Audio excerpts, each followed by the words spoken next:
Temptation.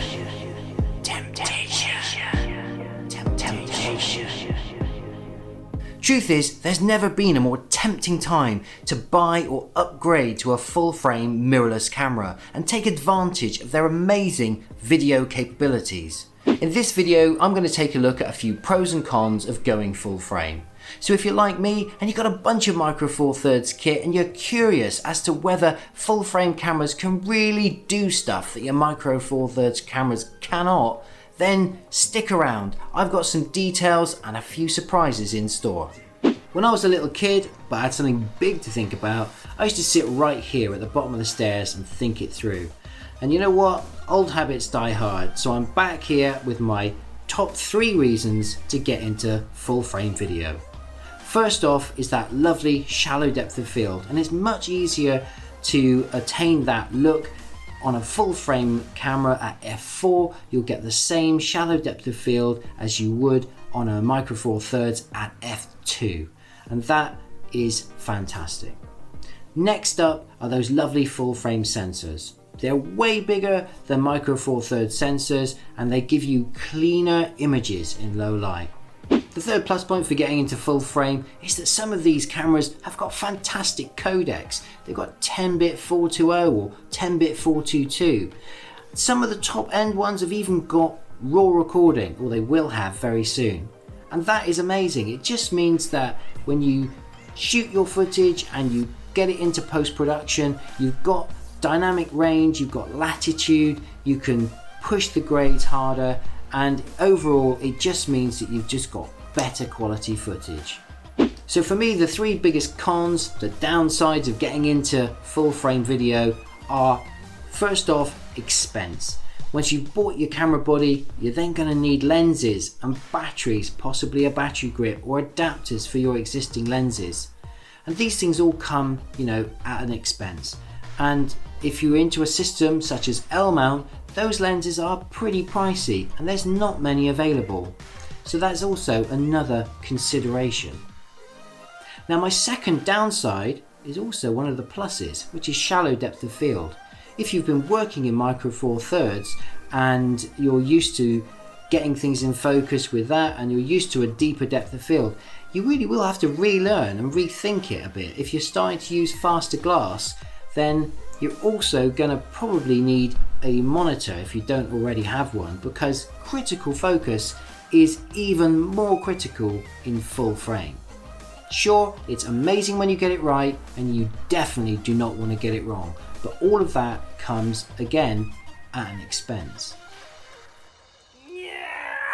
My third con for going full frame is of course that some of these bodies weigh up to 25% more than their Micro Four Thirds counterparts, and then of course you've got the weight of the lenses, which again is pretty heavy. They're fantastic, but if you were to lay out your bag with your Micro Four Thirds kit in it, you're probably only going to get about half to 2/3 of the kit equivalent in full frame in that same bag. And obviously all of the kit weighs a bit more, and if you're traveling and traveling for work, you're going to want to make sure you can get everything in your carry-on bag. These are all just knock-on effects from using full frame, and something that's worth considering. Taking on board the pros and cons of getting into a full frame system, I took a step back so I could really try and figure out exactly what the best way forward was for me. And in looking at my kit and my workflow, I realised Micro Four Thirds wasn't the problem. My biggest issue was a Sony RX10 Mark II. I spent a lot of time colour matching clips together, and you know what? It was best for me to upgrade using that camera. So I went to Jessup's and traded in that camera and a stock lens, a Lumix stock lens, and put the money towards a new A camera, my first full frame video camera, a Lumix S1, and their kit lens, which is a 24-105. That way I would have 2 cameras, both Lumix, that I could shoot with the same profiles and speed up my workflow. This would help me return on my investment. So my first week owning a full frame mirrorless camera, I was lucky enough to have 3 filming jobs, a great opportunity to put the camera to the test. Now, the first job was up in Derby and shooting a street food market. It started late in the afternoon as the sun was going down, and it was outdoors and indoors. And the indoors, it was really dark, and it gave the camera a fantastic opportunity to show off its low light. And my word, did it ever do that. Shooting about ISO 4000 up to 12,800. At one point I was having to film a security camera up in the rafters, and at absolutely the end of the lens, f4, 12,800, everything still really sharp. I could read the logo and everything. Absolutely winner, chicken dinner. Beautiful. During the interview section, I did notice, I punched in to check focus, but the talent was moving around, or started to move around during the interview, and I did notice just, how precise you've got to be with that focus. And really, when you're shooting with a full frame camera, or when I'm shooting with a full frame camera, you've definitely got to open it up and get like, f5.6 during interviews for sure. If you really want to keep it in focus and not worry about critical focus being off, I really do. You've got to get it up to f5.6, but there's no trouble cranking up the ISO. It is super clean. Go from 4,000 upwards. And in fact, in terms of ISO, I've got something special to tell you about that coming up. So my second job was up in Loughborough filming part of the British swim team. It was just a 45-minute session, so pressure to get the shots done. And so I just took the S1 and the 24-105, which I have to say performed amazing.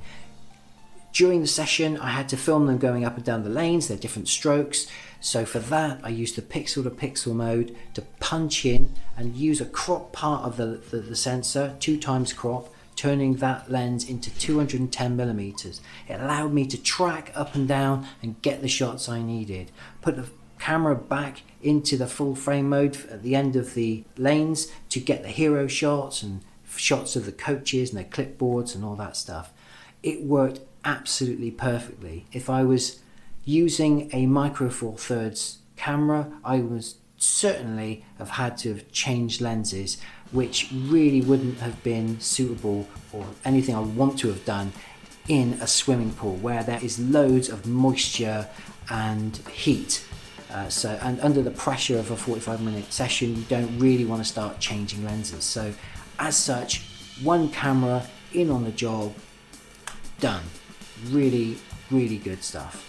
So my third and final job was down in London for the Army Benevolent Fund. It was filming a charity event along with a couple of other guys. My job was to get in amongst the crowd and film reaction shots, and as such the camera performed brilliantly. The IBIS, because it was all handheld, worked a charm. I didn't have any trouble at all getting exposure, just a joy to turn that ISO wheel and not worry about noise. I've had a blast shooting full frame video with the Lumix S1. It really has surpassed my expectations in so many ways. I'm so glad that it's now part of my offering. I can now do more as a filmmaker, offer more, charge more. I'm more confident going into work if I've just got that one camera. In my hand, the camera feels chunky and solid, the functionality's good, the button placement's good. My only slight reservations on it, things I'm not that keen on, the XQD card slot, that's kind of overkill. Could have gone with 2 SD cards like the GH5, I think that would have worked. The screen on the back is good resolution, it tilts, which is useful, it does an angle thing, which is great if you're doing photography. I wanted a flippy screen, but I'm not going to get one. I've got a monitor, so let's just move on. The size of it, it's just big. It's like Schwarzenegger in Commando. It's like a big soldier you can take out on a mission, and you're going to come back getting the job done. It just gives you that confidence, and that's brilliant. The real confidence, of course, is when you come back. That's the second part of owning a camera, is what you do with that footage in post. It's how good it looks when it's blown up. And when you see it, and when you look into the darker areas, the shadows, and you're looking for the noise and you don't find it, that's when you really realise how good this camera is.